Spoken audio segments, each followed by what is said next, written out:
ተማሪ ኮመንሊ የሚገባው መቼ ነው? ፋይናል ሲቀርብ ነው። ከዛ ውጭ ብዙ ጊዜ አልተለመደም ላይብረሪ ነው። እንዴት ናችሁ ልኝ ዩቲዩብ ቻናል ቤተሰቦች፣ ዛሬ የምናደርገው ምንድነው ላይብረሪ እንሄዳለን። በምሽቱ ኮመንሊ የማነባቸው ቦታዎች አሉ እዚህ ግቢ ውስጥ፣ በሌላ ጊዜ ያሳያችኋለሁ እሱ ቪዲዮ። ዛሬ ግን ያው ትንሽ ፈተናም ስላለን ላይብረሪ እንሄዳለን። ምን ይመስላል የሚለውን ደግሞ ላይብረሪ ውስጥ ያለው እንትን አሳያችኋለሁኝ። ግቢ ውስጥ ኦልሬዲ አሁን ላይ 3 ነው ያሉት፣ 3 ላይብረሪዎች አሉ። እኛ ኢንጂነሪንግ ነው የምንሄደው። ውስጡ ላይ ምን ይመስላል ምናምን የሚለውን ነገር አንዳንድ ነገሮች አሳያችኋለሁ። ይመቻችሁ። ወደ ቪዲዮ ነው። ዛኔማ ጥራኝ ብሎኝ በዛኔት ላይ ንስኻ እኮ ምን ችከላ የለይ ከነው ኣብ ክላስ ሲ ማይንደኻ ይከታተላል።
Okay.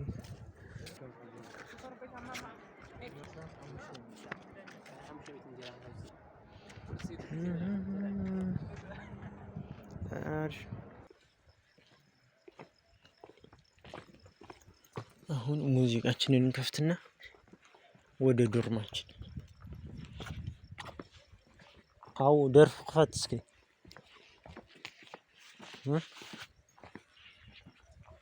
ቅርብ ናት። ዘንድሮ ያለን ዶርም አሪፍ ቦታ ናት። አምና የነበርንበት ብታዩ ጠግ ስለነበረ በጣም ይረጋል። ከዚህ ማለት ነው 128 ድረስ ሴንተር። ከውጭ ያለውን ፓርት ያው በሌላ ቪዲዮ አሳያችኋለሁ። መብራት የለችም ማለት እዚህ አካባቢ የለም። አሁን ሳይሆን በሌላ ጊዜ እንጂ ቶታሊ 4 ላይብረሪ ነው የነበረው። አሁን 3 ላይብረሪ ብቻ ነው ያለውና አንደኛው ተቀይሯል።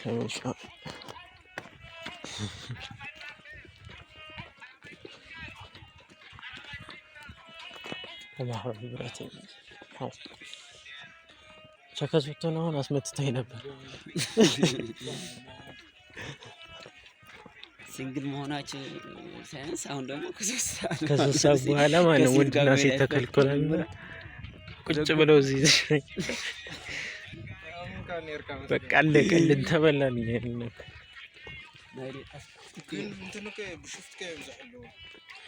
እና ትንሽ ናት፣ አጭር መንገድ ናት። ኦልሬዲ ደረስን። ዘንድሮ ክሰውናል። ቅርብ ቦታ ነው የሰጡን ብሎክ ማለት ነው ዶርም። የበፊቱ ሩቅ ነበር፣ እስከ 15 ደቂቃ ይወስድ ነበር ላይብረሪ ከዚህ ተጠቅመን ለመሄድ። ቱሩ ላይ ያው በደንብ ዲፕ ሳይሆን አልገባሁም። ጀስት ሃይላይት እንድታዩት ነው። ክፍት የሆኑትን ቦታዎች ወደ ላይ ቶታሊ 1 ስገቡ ቀጥታ እንዳለ ሆኖ ወደ ታች አንዲት፣ ከዛ አንደኛው ፎቅ አለ፣ 2 አለ፣ የመጨረሻው ደግሞ እኔ የነበርኩበት 3ኛው ፎቅ ማለት ነው። ስፋቱን አይታችሁታል እንግዲህ። ጀምሬው ነበር በአንድ በኩል ሲገባ። ተማሪ ኮመን የሚገባው መቼ ነው? ፋይናል ሲቀርብ ነው። ከዛ ውጭ ብዙ ጊዜ አልተለመደም። ላይብረሪ ነው በተለይ ማደር አልተለመደም ለአዲስ ገቢዎች ካልሆነ በቀር። በዛ ስለሆነ ባዶ ያያችሁት እንጂ ትንሽ ቀረብ ሲል ወደ ፋይናል አካባቢ ይሞላል።